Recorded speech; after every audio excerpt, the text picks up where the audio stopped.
Saturday, 26th of July, 2025 at 10:39 a.m. here in Snohomish, Washington, United States of America. Welcome once again to our cosmic journey. It is your Dev and Design podcast featuring two gentle boys sitting across from each other, making the world's best astrology software.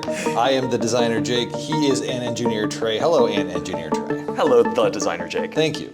Look, I'm as shiny as the whiteboard. You're as shiny as the whiteboard. Oops, the wrong side. You are reflecting. You're reflecting the whiteboard. Hello. Oh. Yeah. No. You got a shiny. You got a shiny head. Other than being overly moist, how are you doing? I am doing very well, actually. I think we made had a good cycle, actually. Really good cycle. Yeah. We made some great progress. Interns made great progress. They really did. Yeah, everybody's been kind of firing on all cylinders. You'll notice there's only two of us here today. Why is that? Because the interns, while we were trying, here's how this went down. We were going to invite an intern on. There was some timing considerations. No one texted each other. It's fine. We'll make the intern come on later. Yeah. I think though it is important to point out that the interns have been doing very good work, and we enjoy having them on the show as well. It just didn't work out so good today. They're doing great. Yes. Everything's fantastic. And we'll be showing some of that intern's work and taking credit for it like good founders would do on this episode called Bunch of Groupies. So we have... Wait, is this from... I have no idea who those people are. Oh, I go to Unsplash and I type groupies and then I come up with this and I'm like, hey, that works for me. So 3 things we'll be demoing. We'll be showing chart grouping, which was the hardest of them. We have clickable glyphs. That is what Intern Katrina did do, even though Trey will be showing it off. And I made a couple very minor light mode enhancements. But before we get to all of that, of course, we always start with the check-in question. And for that, we will go to Mr. Henry. Mr. Henry, take us away. Okay, so I'm going to start my check-in question with a definition. Oh, this already portends to be a disaster. No, you're going to like it. You're going to like this one. Sorry, I have a question for you, but before I go into that, what is? Okay, so Mr. Henry, we got to button down semantics first. Let's get our semantic. Let's get on the common dictionary, the common language before we get into the check-in question. By the way, most people only watch this part of our podcast, and so you're welcome. If you ruin this part, we'll have nothing. Okay, here we go. But let's go. All right. Okay. You're gonna like this one. Of course I am. In linguistics, reappropriation is the cultural process by which a group reclaims words or artifacts that were previously used in a way disparaging that group. Did you just fade over to you? So, my question for you as a check-in question is, what group would you identify with in order to reappropriate something that you want to reappropriate from that group? You are definitely going to have to ask this question again because I was more fiddling with the controls than anything. And it sounds way more serious than I expected. The reason that I needed to look up this definition was because I was like, there's a word for when you reclaim a word for a group of people, right? That has normally been used to disparage them. And I guess in linguistics it's actually called reappropriation. Okay, so what do you want to reappropriate? And by extension of that, what group are you identifying with in order to do that reappropriation? My initial answer is not suitable for this podcast. Yes, I have the same one. So I believe Trey and I both have the same one, and it might have to do something with this group that I'm with right now. Start with an F. And I would love to reappropriate that word. However, I will gladly reappropriate something different in a different domain.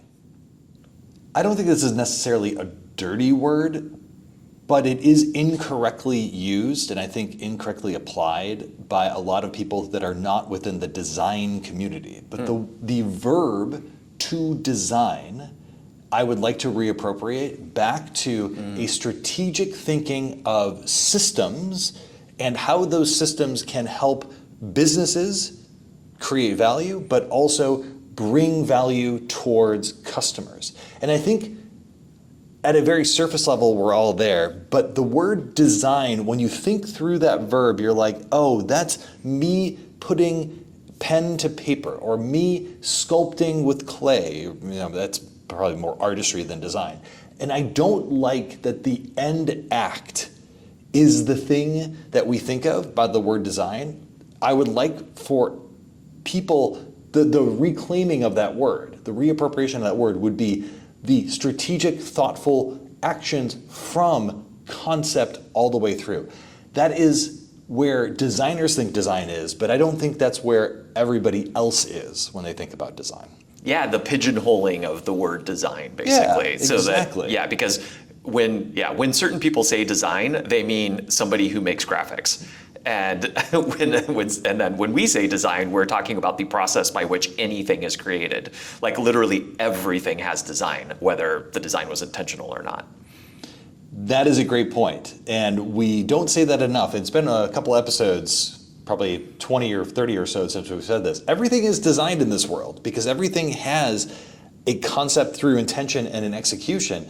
Now, whether they're designed well, or they're designed systemically, or they're designed with somebody's viewpoint in mind, or conflicting viewpoints of the business and the customer in mind, that's another question.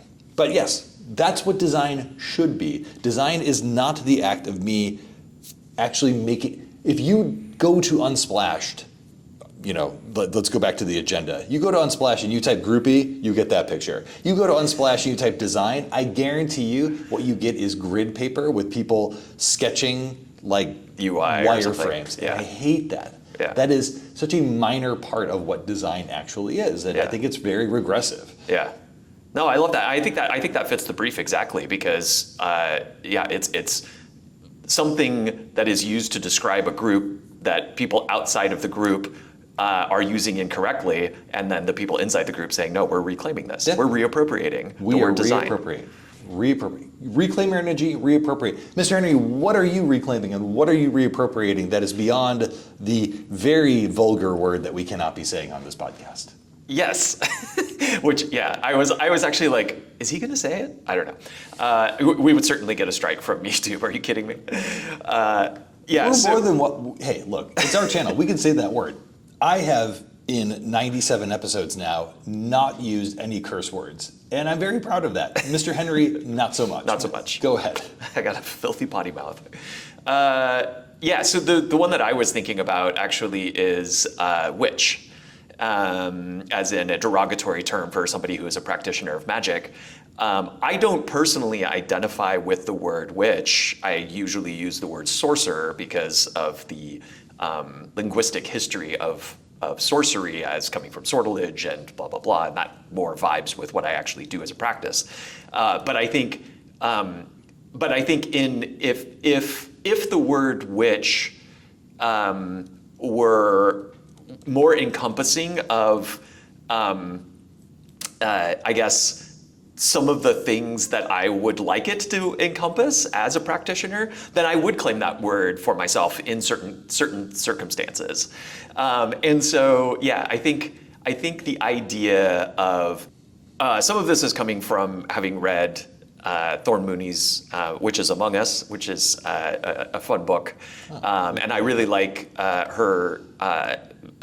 She spends a fair amount of time actually trying to provide a way of understanding how somebody might identify with that word, and I think it's a really interesting thing to think about. And I think there's kind of two tranches for me personally. There's sort of like two tranches. Yes, this book. I didn't realize it was a Llewellyn book. Yeah. Good for her. I think Llewellyn also published Seeker's Guide. I'm not sure. No. But anyway, shout out to Thorne Mooney, wonderful person, great YouTube channel. But I think there's kind of like there's the group of sort of like people who use the word witch in a disparaging way, which is like actually a fairly classic, I think, understanding of witch. Like witch as a sort of archetype that has that word associated with it is often associated with fears about people stealing children or whatever.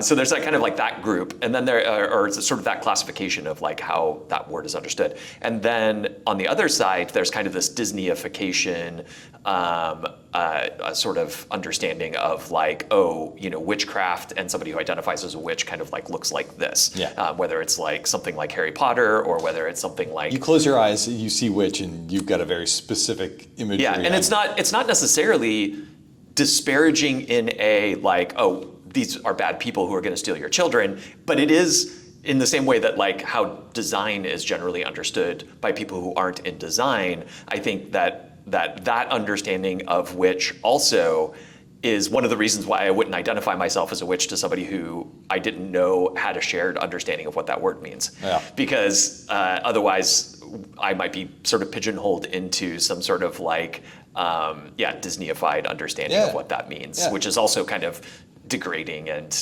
just silly, basically. Is he a witch? You be the judge. So I think sorcerer is more, that's why I use that word instead, because I think people don't necessarily have a hard and fast, there's not like, it just doesn't generally come with as much baggage. So anyway, that's the word that I would pick, is witch, so that I can use it for myself. Here you are, sorcerer, witch, designer, not wireframer. Good check-in, everybody. Good check-in. Let us know what you are reclaiming yourselves. Reappropriating. You reappropriate. You do you. All right, Mr. Henry. Yeah. Why don't you talk a little bit about what this cycle was all about and your feelings about it, and the normal kind of thing that you do while I get my scene set up. So this week we got a lot done. We fixed a ton of bugs, which we're obviously not going to show because fixing bugs is just kind of like a stuff that we do on a regular basis. Yeah. But we did fix a bunch of bugs, which people will be able to appreciate once the product actually ships. Eventually.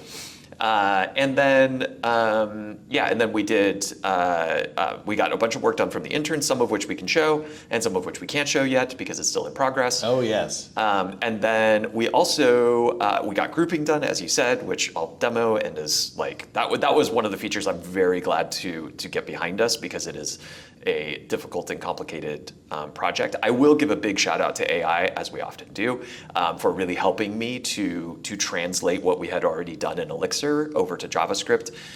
It did that really well.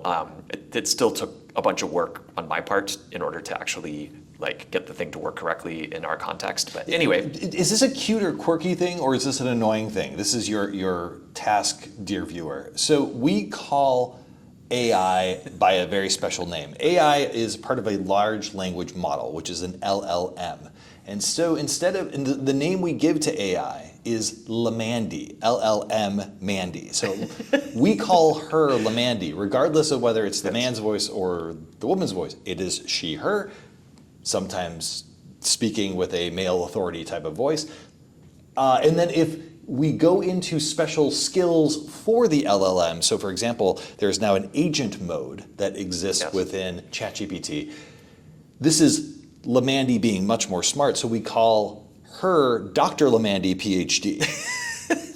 Do you find this to be cute, or do you find this to be annoying? Let us know below. You do every week. You do every week. All right, we love you for it. The algorithm loves any comment too, so disparaging. Hey, it's and totally we're fine. definitely shooting for the algorithm here because we're at 40 views. It's all good. Are we misappropriating the term LLMandy? Yeah, exactly. You let us know if we're going to reclaim the term LLMandy. But let's go to your screen. We're taking a look at the startup screen here. Okay, so one other thing that happened here is a bug. There's a bug change. If Trey were to all of a sudden go to his operating system and change this to be preferring reduced motion, that star field stops moving, which is great, but we don't need to do that. All right, go ahead. Oh yeah, the reduced motion stuff. Yeah, I forgot about that. We're trying to do things that are good for the population from an accessibility standpoint. Yeah. You're welcome. Because as we've said before, things that are good for, when you address accessibility things, they're generally good for everybody, not just people who need them. What's good for the goose is good for the accessibility goose. Gander. Anyway, okay, so I wanted to run through the first run because I wanted to show the demo in Stellar Light, which we can now do because of Jake's fixes to the light theme. Yes. For the chart primarily. Yeah. So I'm going to pick Stellar Light, and I'm just going to go through this stuff. I'm going to say Lake Stevens, because we can't say Snohomish because it doesn't have enough population to be in this list. Correct. And if you start typing Snohomish here, it will say nothing found, but it won't. But you can't see it. So we're fixing that. We're fixing some stuff. That's another bug. I was born in Carson City, Nevada. Kapow. Look at that. Now you can see the chart. So this is great. We, all of the styling and stuff is working here, even on the drop downs. And everything. So this is really nice. So to switch over to the demo for Intern Katrina, she got in the clicking on the glyphs to open the right panel. So now you can click on a glyph and it opens the right panel. This is Mercury retrograde when my this is chart your here. birth. We'll go to the chart for now. Retrograde. And then so this is our current Mercury retrograde, which is continuing to slow down. So this is fantastic. This is like really wonderful to get Now in. that panel over there can't be closed, and that's my fault because there is no way to there's no X over there yet to close that panel. And also, the left-hand panel is gone and can't come back. And I also have a glyph over on the left-hand side so that you can reopen that panel. Yeah. That's not done yet. Yeah. But we're Part of getting the there. delight of making software. Yeah. Let me cast my chart. So here I actually have two that are very close together. So even though they're in different signs, my Mars and Moon are very close together. And now, as you can see, they are not overlapping. Yay! They used to be.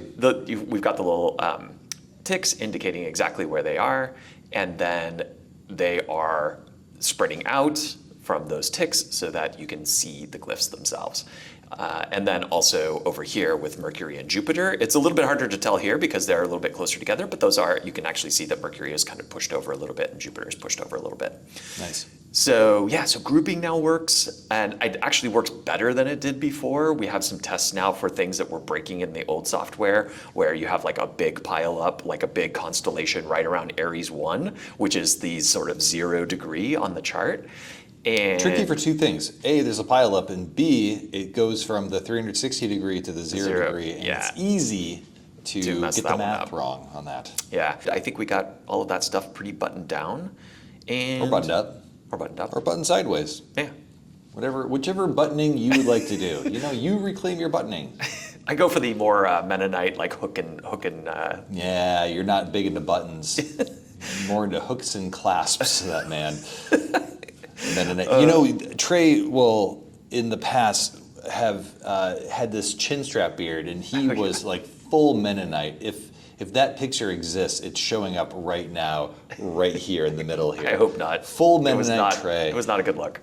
I mean, it's fine. It's a good look for Mennonite. I'm not. That's not disparaging. Look, we're not disparaging Mennonite. It didn't look good on me. Yeah, I think that Trey had a very specific look, and that's unique, and that's all I would say about that.